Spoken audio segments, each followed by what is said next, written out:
Okay, good morning. Good morning at grade 12 PTL and GAS students. And of course, I am Sir Donald De Rosario, your research teacher for this semester. I will teach you this course, Practical Research 2. And so what is, of course, the objective of this course?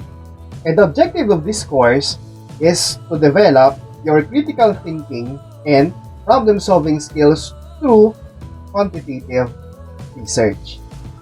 Okay? So, what are the contents and, of course, the learning competencies of this course?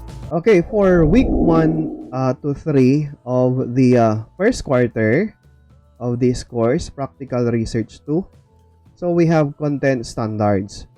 Okay, the learner demonstrate understanding of the first content standard is number 1, the characteristics, strengths, weaknesses, and kinds of quantitative research. Number 2, the importance of quantitative research across fields. Number 3, the nature of variables. Yan. So performance standard, the learners should be able to decide on the suitable quantitative research in different areas of interest. And here are also the most essential learning competencies. Describes characteristics, strengths, weaknesses, and kinds of quantitative research. Illustrates the importance of quantitative research across fields. Differentiates kinds of variables and their uses. Yan. So week 1 to 3. For week 4 to 5, content standards, the range of research topics in the area of inquiry, the value of research in the area of interest, and the specificity and feasibility of the problem posed. For the performance standard, you will should be able to formulate clearly the statement of research problem. And for the most essential learning competencies, designs a research use in daily life, writes a research title, describes background of research, states research questions, indicates scope and the limitation of study, and presents written statement of the problem. Okay, and for the week 6, and for the week 6 to 7 of this quarter, the first quarter. Okay, so we have the content standards. Number 1, the formulation of conceptual framework, the research hypothesis, if appropriate, and the definition of terms as used in the study. And the performance standard, okay, the student should be able to formulate clearly conceptual framework, research hypothesis, and define terms used in the study. Okay, or present objectively written review of related literature and conceptual framework. And for the learning competencies, illustrates and explain the conceptual framework, defines terms used in study, lists research hypothesis, presents written review of related literature and conceptual framework. Okay, so we are done with the first quarter. Okay, next, on the second quarter, for the week 1 to 3 of the second quarter, okay, the content standards, number 1, quantitative research design, 2, description of sample, 3, instrument development, 4, description of intervention, 5, data collection and analysis procedures such as survey, interview, and observation. 6, guidelines in writing research methodology.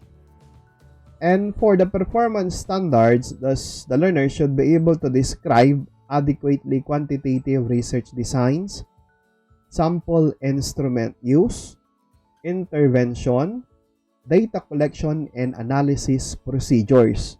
And for the most essential learning competencies, chooses appropriate quantitative research design, describes sampling procedures and sample, constructs an instrument and establishes its validity and reliability, describes intervention, plans data collection procedure, plans data analysis using statistics and hypothesis testing, presents written research methodology.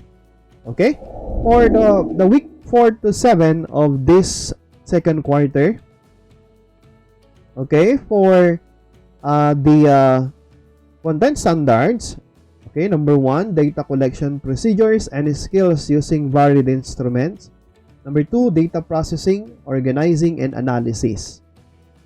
Okay, for the performance standards, the learner should be able to gather and analyze data with intellectual honesty using suitable techniques, form logical conclusions, make recommendations based on conclusions.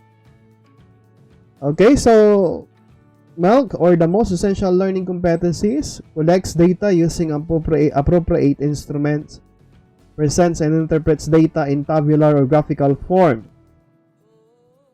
uses statistical techniques to analyze data, study of differences and relationships limited for bivariate analysis. Okay, for week 8 to 9, this will be the last weeks. Okay, so for this second quarter. Okay, for the content standards, the guidelines in making conclusions and recommendations. Okay, and of course for the performance standards, same through with week 4 to 7,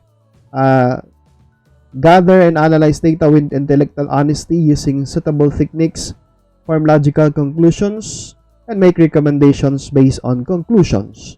For the most essential learning competencies, draws conclusions from research findings, formulates recommendations.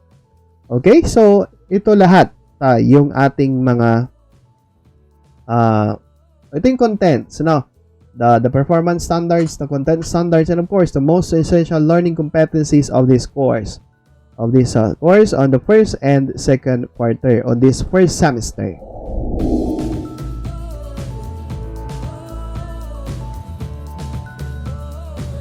I will create a YouTube video for you to, of course, comment your questions about the lessons. So siguro maraming mga part ng mga lessons natin, lessons ninyo, medyo hindi nyo kabisado, nahihirapan kayong intindihin yung mga concepts. So ang gagawin nyo lang sa YouTube video na gagawin ko, magko-comment lang kayo ng mga questions doon. And of course, I will reply on your comment para masagutan yung mga questions ninyo. So gagamit tayo ng mga YouTube videos na ginawa ng mga ibang teachers. Yan. So ipopost ko po yun sa GC.